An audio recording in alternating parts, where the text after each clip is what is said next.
Exercice. Étude de taille bac. F de x égale à x carré moins 1, le tout exponentiel x. Si tu es un élève en classe de terminale, suis attentivement cette vidéo, car cette vidéo va t'aider à comprendre mieux comment détermine-t-on une étude complète de fonctions exponentielles. Oui, ça va t'aider. Donc pour cela, je t'invite à t'abonner à cette chaîne, à liker la vidéo et à partager aussi avec tes amis. S'il le faut, republier à la fin de la vidéo pour m'encourager. Merci. Donc sans plus tarder, on va essayer de faire l'exercice en même temps. On va corriger. Donc premièrement, on demande d'étudier la fonction. Donc, première des choses, quand on demande d'étudier une fonction, on doit déterminer le domaine de définition de la fonction d'abord. Après avoir fini de déterminer le domaine de définition, on calcule les limites aux bornes de l'ensemble de définition. Une fois fini de calculer les limites aux bornes de l'ensemble de définition, on cherche maintenant la dérivée. Une fois trouvé la dérivée, le signe de la dérivée, et on dresse un tableau de signes, puis tableau de variation, et puis c'est fini. Donc, quand on pose encore la question de dresser la courbe, c'est en ce moment que vous dressez la courbe. Au cas où on ne pose pas la question de dresser la courbe, on ne fait rien. On s'arrête au niveau du tableau de variation. C'est clair? Donc c'est ça. Allons-y. Donc ici, nous avons f de x égale à x carré moins 1, le tout exponentiel x. Donc, première des choses, on va déterminer le domaine de définition. Donc, on a un déterminant DDF. Déterminant DDF. Point. Donc, DDF égale à quoi? Égale à grande R. Point virgule. Et on encadre la réponse. Pourquoi DDF égale à grand R? DDF égale à grand R car notre fonction qui est ici, x carré moins 1, est une fonction polynôme. C'est bon? Et notre fonction exponentielle est définie sur quel intervalle? Sur l'intervalle grand R. Donc, on peut dire directement que la fonction composée x carré moins 1, le tout exponentiel x, son domaine de définition, c'est quoi? C'est grand R. C'est fini. Là, maintenant, on revient à la ligne pour chercher les limites aux bornes de l'ensemble de définition. Donc, on peut encore écrire que ou d de f égale l'intervalle ouvert de moins l'infini jusqu'à plus l'infini ouvert. On encadre ça aussi, c'est la même chose. Donc, on revient à la ligne 2, limite aux bornes de l'ensemble de définition. Donc, limite, point. Donc, on calcule lim quand x tend vers quoi? Moins l'infini d'abord, moins l'infini de notre fonction f de x égale à limite quand x tend vers moins l'infini de quoi? De x carré moins 1, le tout exponentiel x. Donc, on revient à la ligne, ce qui donne limite quand x tend vers moins l'infini de quoi? De x carré moins 1, ça donne quoi? De exponentiel x aussi, ça donne quoi? Maintenant, limite quand x tend vers moins l'infini de x carré moins 1, ça nous donne plus l'infini. Car moins l'infini, le tout au carré, égale plus l'infini. C'est bon? Maintenant, ici, limite, quand x tend vers moins l'infini d'exponentielle, moins exponentielle x, ça donne 0. Ce sont les limites visuelles des fonctions exponentielles. Donc, on peut dire que quoi? Par produit ici, ça me donne une forme indéterminée. Par produit, on a fi. Parce que plus l'infini fois 0 donne une forme indéterminée. Donc, pour lever l'indétermination, on a deux choix. Ou soit on développe, ou soit on factorise. Donc ici, on a l'expression factorisée. Nous, on va développer. Donc, je reviens à la ligne. J'écris quoi? J'écris lim. Quand x tend vers moins l'infini, je développe en même temps x carré fois exponentielle moins x, donc x carré exponentielle x. Maintenant, moins 1 fois exponentielle, x, ça donne moins exponentielle x. Donc, quand on calcule la limite de tout ce qui est à l'intérieur, donc nous trouverons quoi? Lim. Quand x tend vers moins l'infini de quoi? De x carré exponentielle x, ça donne quoi? Ça donne directement 0. Car exponentielle moins l'infini égale 0. De même chose, pour moins exponentielle x aussi donne 0. Donc, finalement, nous avons ici, on peut dire par somme. Donc, finalement, on peut dire lim quand x tend vers moins l'infini de notre fonction f de x égale à quoi? Ça donne 0. Et on encadre la réponse. Maintenant, on va calculer la limite quand x tend vers plus l'infini maintenant de notre fonction. Donc, pour le faire, on doit juste remplacer ici par plus. Et qu'est-ce qu'on fait? J'essaie de effacer tout ce qui est ici d'abord. vu qu'il y a plus de place comme cela, donc on va faire ça proprement dit. Donc je passe ici. La même chose ici aussi. Ouais. Donc il suffit juste de remplacer ici par plus, ici plus, et je fasse le 0. Donc maintenant, limite, quand x tend vers plus l'infini de notre fonction, qu'est-ce qu'on fait premièrement? On remplace plus l'infini là où il y a x carré. Donc ça donne quoi? Ça donne plus l'infini. De même chose ici aussi, ça donne plus l'infini. Par produit, plus l'infini fois plus l'infini, ça donne quoi? Donc on efface ça là. À ça.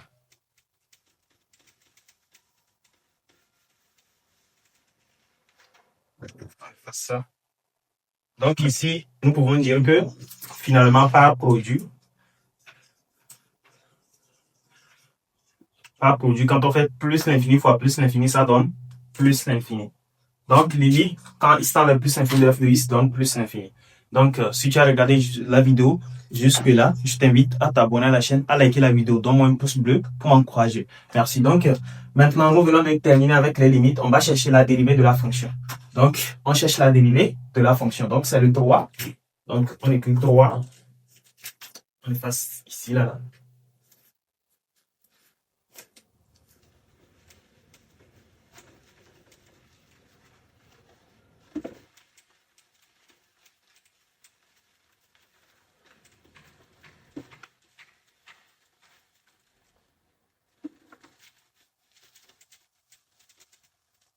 Donc, 3, dérivée.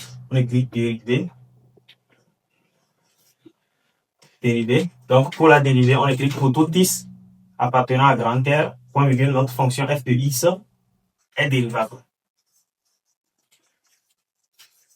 Point. Maintenant, on revient à la ligne pour chercher la dérivée. Donc, f' de x égale à quoi? Égale à x carré moins 1, le tout exponentiel x, le tout prime. Donc, ici, nous avons quoi? Nous avons une fonction composée. Donc, la fonction composée, là, on doit utiliser la formule de f fois g. Donc, f fois g, la dérivée de f fois g, ça donne f' g plus g' f. Donc, c'est ça qu'on va appliquer ici. Donc, notre f, c'est quoi? C'est x carré moins 1 et notre g, c'est exponentiel x. Donc, la dérivée de x carré moins 1, ça donne 2x. 2x fois quoi? Fois exponentiel x, c'est ça ici. Plus maintenant, la dérivée d'exponentiel x, ça donne toujours exponentiel x qui multiplie x carré moins 1. Donc, c'est bon. Là, on revient à la ligne pour calculer. Donc, nous avons 2x exponentiel x plus x carré exponentiel x moins exponentiel x. C'est bon? Là, maintenant, qu'est-ce que je peux faire? Je reviens de ce côté pour factoriser par exponentielle x. C'est bon? Parce qu'à chaque membre, nous avons exponentielle x, exponentielle x, exponentielle x.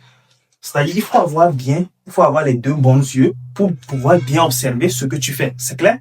En mathématiques, c'est comme ça. Il faut être vigilant. Il faut être vigilant pour bien voir ce que tu fais. Donc ici, nous avons exponentielle x, exponentielle x, exponentielle x. Donc, je factorise par exponentielle x. Donc, qu'est-ce que j'écris? J'écris x carré. Le signe de x carré, c'est plus. C'est pour cela que je n'ai pas mis plus ici. Donc, c'est déjà positif. Maintenant, plus 2x. Moins quoi? Moins le 1. Le tout exponentiel x. Donc, ça veut dire que je viens de factoriser exponentiel x dedans. Donc, quand on redéveloppe, on va trouver la même chose. Donc, j'ai écrit finalement f' de x égale ça. Et j'encadre la réponse. Donc, je viens de déterminer la dérivée. Maintenant, je vais faire quoi? Je vais chercher le signe de la dérivée. Donc, j'écris quoi?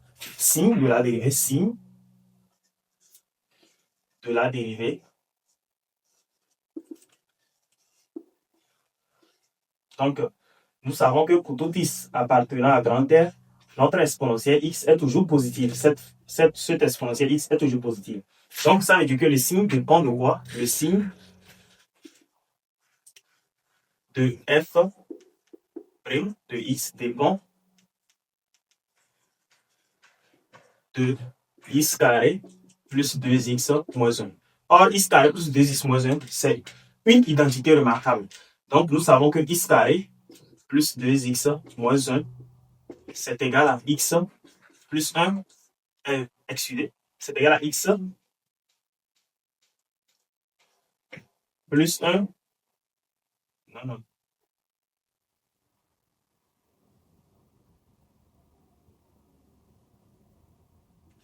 Donc, c'est pas ça.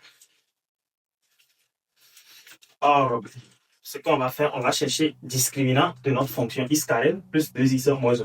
Donc, discriminant x carré plus 2x moins 1. Donc, posons le point égal à 0. Donc, nous avons quoi? Delta b carré moins 4ac. Nous avons le tout au carré moins 4a de c, comme ça. Ce qui donne quoi? 2 au carré, ça fait 4. 4 fois 1, ça fait 8. Ça fait plus 8. Ce qui donne quoi? Racine carrée de delta. Donc 2 racine carrée de 2. C'est bon? La recherche x1 et x2. Donc x1, si vous calculez bien, vous allez trouver x1 égale à moins b moins racine carrée de delta sur 2a. Donc moins b moins racine carrée de delta sur 2a. x1, vous allez trouver moins 1 moins racine carrée de 2. Maintenant x2, vous allez trouver moins 1 plus racine carrée de 2. Si vous calculez ça correctement, si vous faites bien les calculs, vous allez trouver x1 qui est égal à moins 1, moins racine carrée de 2, x2 égale à moins 1 plus racine carrée de 2. C'est bon? Si vous calculez ça correctement, c'est ce que vous devez trouver. C'est clair? Donc, c'est ça. Maintenant, ça reste quoi? Ça reste à dresser le tableau de signes. Maintenant, on va dresser le tableau de signes. Donc, pour le tableau de signes, il suffit juste d'écrire l'ensemble des définitions. Donc, nous avons x moins l'infini, les x1 et x2, donc moins 1, moins racine de 2, moins 1, plus racine de 2, et plus l'infini. C'est bon? Donc, on dresse le tableau comme cela, comme ça, comme ça, comme ça, et comme ça. Les rôles sont ici. Donc, ici, on va écrire quoi? On peut directement écrire la fonction f de x. Donc, on écrit f' de x comme cela. Donc, où est le signe de A? C'est plus. Signe contraire de A, ici c'est moins. Ici plus. Plus. C'est bon? Là, maintenant, une fois fini de trouver, donc on peut discuter le signe selon les valeurs de x. Donc, on écrit quoi pour tout x appartenant à l'intervalle ouvert de moins l'infini à moins 1 moins racine de 2 et à moins 1 moins racine de 2 ouvert, point virgule.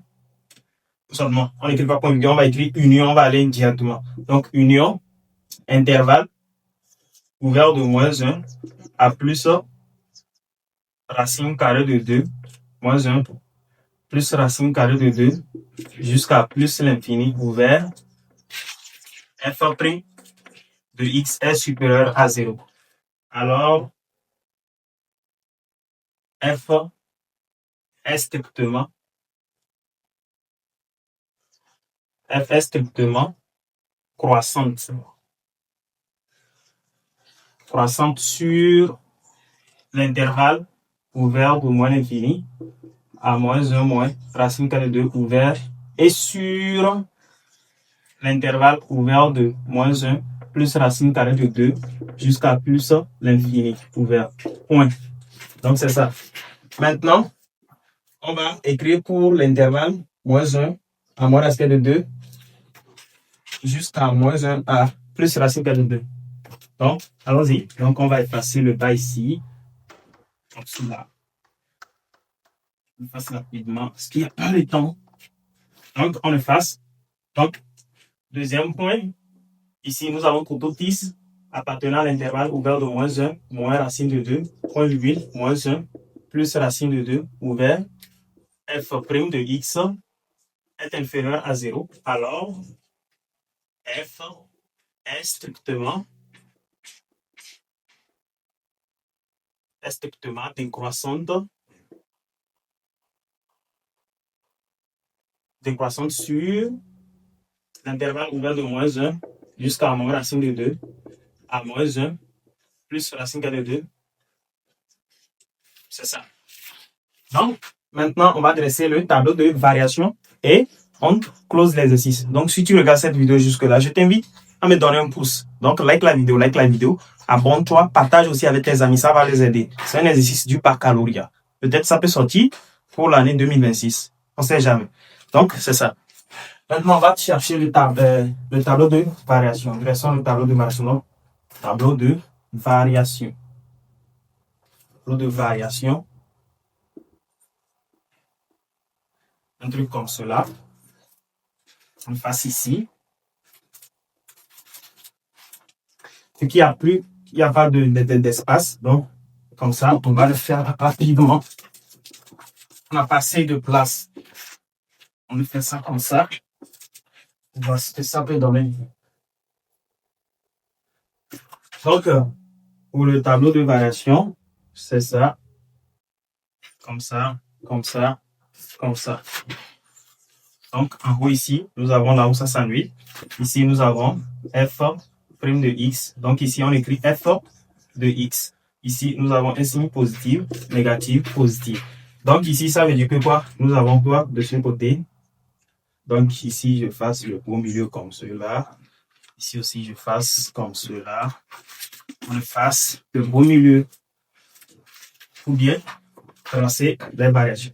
Donc, de l'intervalle, moins l'infini à moins racine de 2, nous avons quoi? Croissance. Ça croît de ce côté comme cela.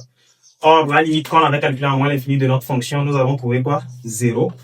Maintenant, de ce côté, ça décroît comme cela. De ce côté, ça croît comme cela. Donc, la limite en plus l'infini, nous avons trouvé plus l'infini. Donc, c'est bon. Maintenant, on va chercher les racines de la fonction. Donc, il suffit juste de remplacer moins 1, moins racine de 2 dans la fonction f de x pour trouver. Donc, ici, on peut écrire f de x1. Je vais l'appeler x1 ici. f de x2. Donc, c'est ça. Vous le calculez et vous me mettez la réponse dans les commentaires. C'est clair? Calculez-moi f de x1, c'est-à-dire f de moins 1 moins racine de 2. Après tout, vous calculez f de moins 1 plus racine de 2 et vous me mettez la réponse dans les commentaires. Je viendrai vous corriger et je viendrai vous dire si vous avez bien trouvé ou non. C'est clair? Donc, c'est ça. Merci beaucoup. N'oubliez pas de partager la vidéo à vos amis. Et si vous avez besoin de cours en ligne, vous pouvez me contacter. Mon numéro va s'afficher en haut de la vidéo. C'est clair?